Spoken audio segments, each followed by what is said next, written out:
Some people believe silence is emptiness, but true silence is full of wisdom, full of peace, full of answers that words cannot give.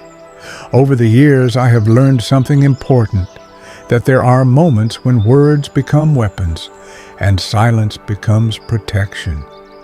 Today, I wish to share with you 5 moments when silence is the wisest response.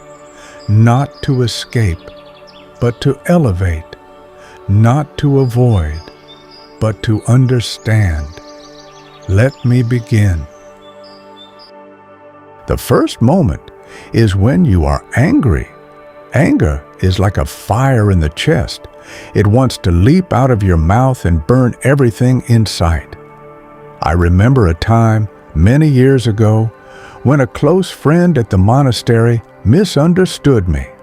He accused me of something I didn't do in front of others.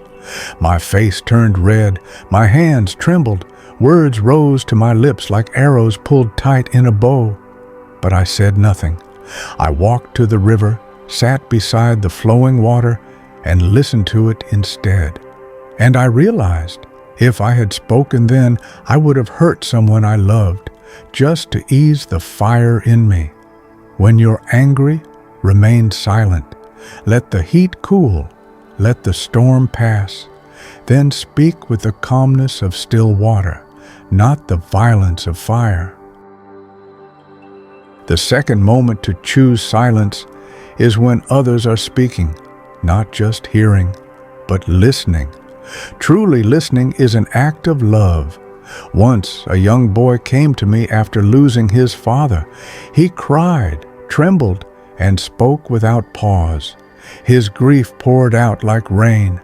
I did not interrupt. I did not try to fix him. I just listened in silence. Later, he said, "Master, your silence helped me more than any advice. Sometimes the greatest healing comes not from what we say, but from the space we give others to speak." Be silent. Be present. Be a mirror, not a megaphone. The third moment is during heated arguments. Arguments are not about truth. They are about ego. They are about who is louder, not who is wiser. I once visited a village where 2 brothers hadn't spoken in 10 years. Over a fence, a piece of land, they yelled, cursed, refused to back down. I said nothing. I simply asked, "Will this land matter when you're lying on your deathbed?" Silence fell between them, and in that silence, truth echoed. Sometimes saying nothing is louder than any argument, because silence ends what ego wants to continue.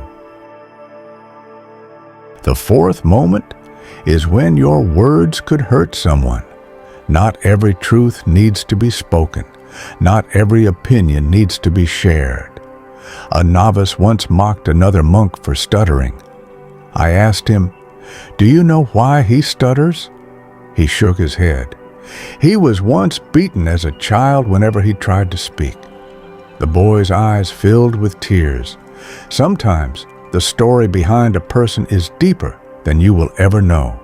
Before you speak, ask, will this wound or will this heal? If you're unsure, choose silence.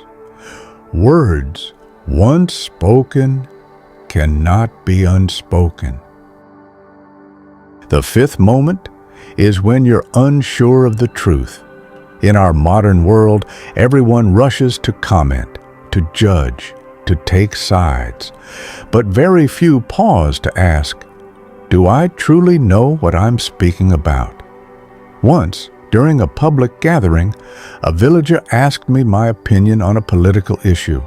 I replied gently, I do not know enough to speak wisely. Some laughed, some mocked, but I slept peacefully that night. Silence in uncertainty is not weakness. It is humility. It is honesty. When your knowledge is shallow, let your silence be deep. So remember, dear one, be silent when you're angry. Be silent when someone is speaking. Be silent during arguments. Be silent when words can wound. Be silent when the truth is unclear. In these moments, silence is not absence. It is awareness. It is the breath before wisdom. It is the space where your soul stretches and grows. Silence taught me more than any book. It taught me how to listen to others, to nature, to myself. If you can master silence, you will hear what most people miss, the voice of truth, whispering within. Let us sit quietly together now. Breathe and be still, for in stillness we return to ourselves.